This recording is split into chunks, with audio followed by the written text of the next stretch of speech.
जी। नमस्ते, मेरा नाम राम शंकर निकुम है। मैं न्यू एरा स्कूल पंचगिरी में पढ़ाता हूँ। आइए। ये उसकी थर्ड स्टैंडर्ड की बुक्स हैं। जी।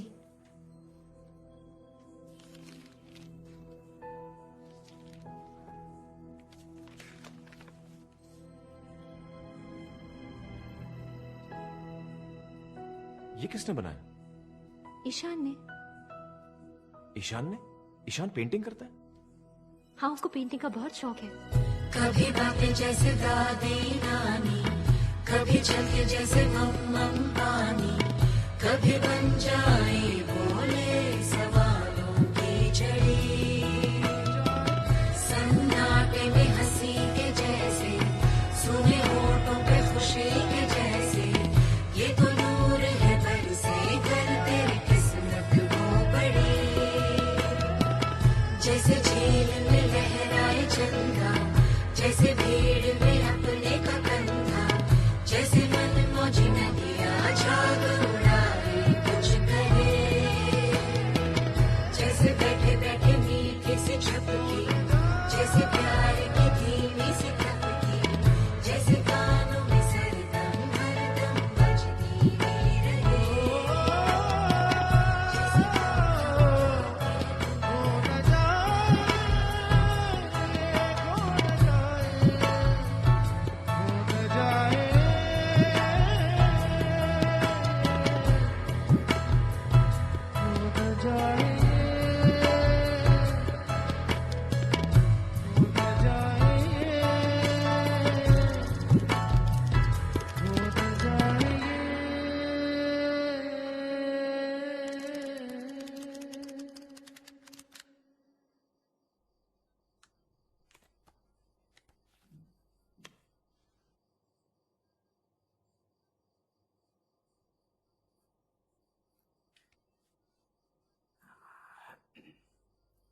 हाँ, पानी मिलेगा प्लीज?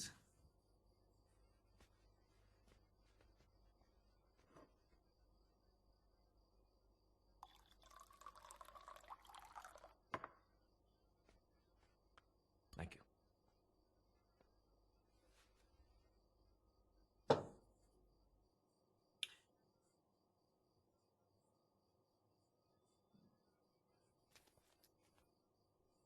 क्यों भेज दिया उसको?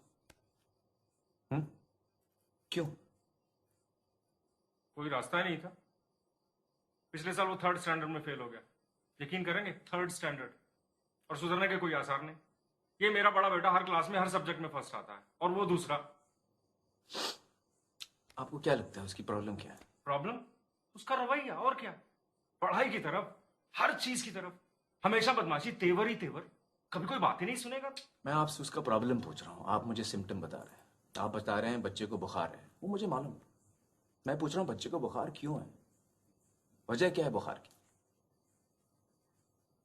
हाँ, तो फिर आप ही बताइए, बताइए। उसके पढ़ने लिखने की गलतियों में आपने कोई पैटर्न देखा, कोई गलती जो वो दोहराता हो? पैटर्न? काय का पैटर्न? सब गलतियां ही गलतियां। फिर आप पैटर्न पहचान नहीं पाए।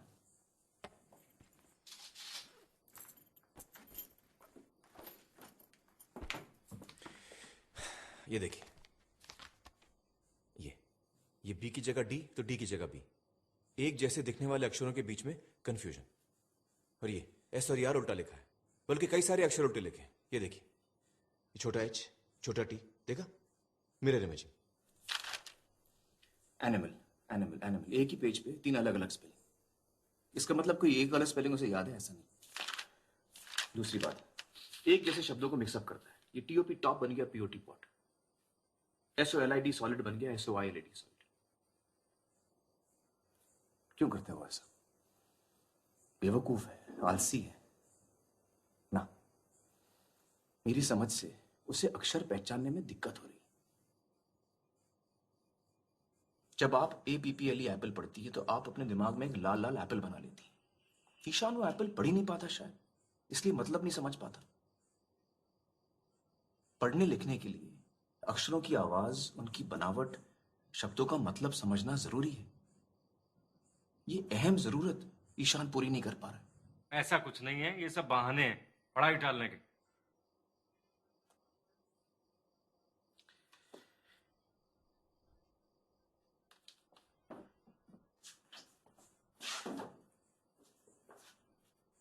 जरा ये पढ़िए मिस्टर अवस्थी।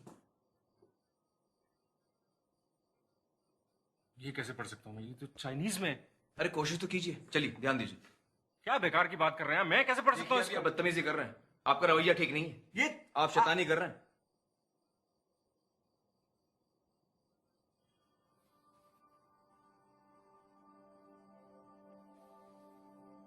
कुछ ऐसी ही कैफियत होती होगी ईशान की, अक्षर ही समझ में नहीं आते होंगे।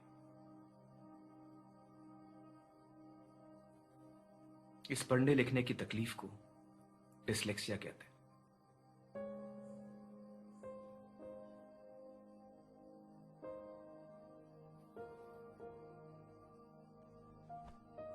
कभी कभी बच्चे को डिसलेक्सिया के साथ साथ और भी तकलीफें हो सकती हैं, जैसे कि मल्टीपल इंस्ट्रक्शन समझने में दिक्कत, turn to page 65, chapter 9, para 4, line 2, confusion, या फिर poor fine and gross motor skills. क्या ईशान को अपने शर्ट के बटन या जूते की लेस बांधने में तकलीफ होती है? हाँ। योहान, जब तुम उसकी तरफ बॉल फेंकते हो क्या वो पकड़ पाता है? वो बॉल को कभी जज ही नहीं कर पाता। क्योंकि वो साइज, डिस्टेंस और स्पीड, इन तीनों को एक साथ समझ ही नहीं पाता। कितनी बड़ी बॉल कितनी दूर से कितनी तेज आ रही है, जब तक वो जान ले गाड़ी छोड़ जाती है।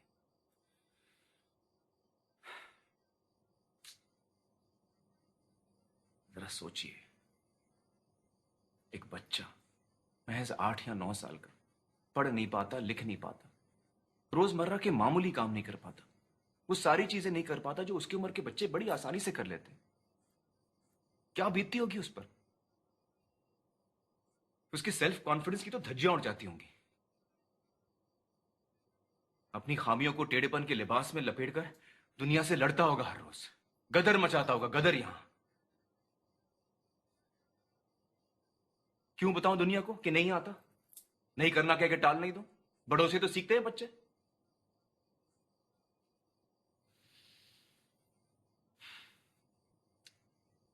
अब तो ये गदर भी कुचल दिया गया है वहां। मुझे अफसोस है उसने पेंटिंग करना बंद कर दिया।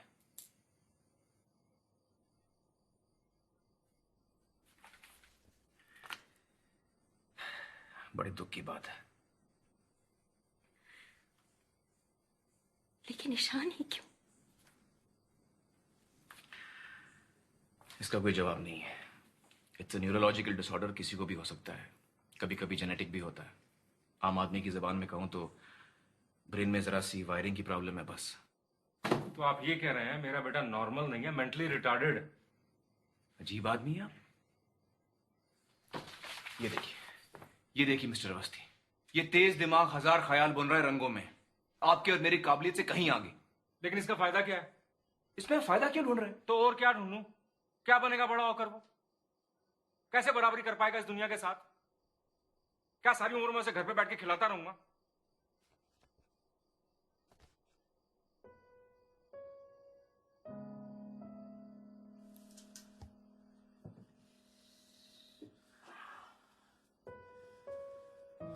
जानता हूं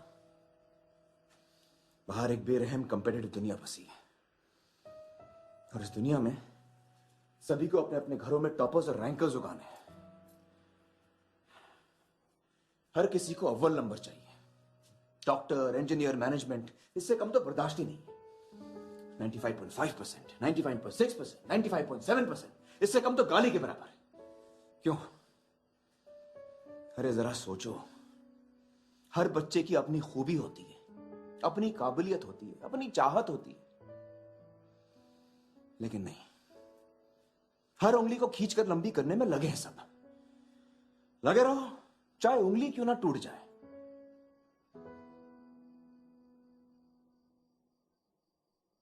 नो ऑप्शंस कहता है, नो ऑप्शंस, कोई चारा नहीं। अरे घोड़े दौड़ाने का इतना ही शौक है तो breed race horses, damn it, बच्चे क्यों पैदा करते हो? अपनी एम्बिशंस का वजन अपने बच्चों के नाजुक कंधों पर डालना it's worse than child labour. और बच्चा वजन उठा नहीं पाया तो कब समझेंगे कि हर बच्चा अपने हिसाब से वजन उठाता है। आज नहीं तो कल सीख ही जाता है। अपनी अपनी रफ्तार होती है, 5 उंगलियों का हाथ बनता है।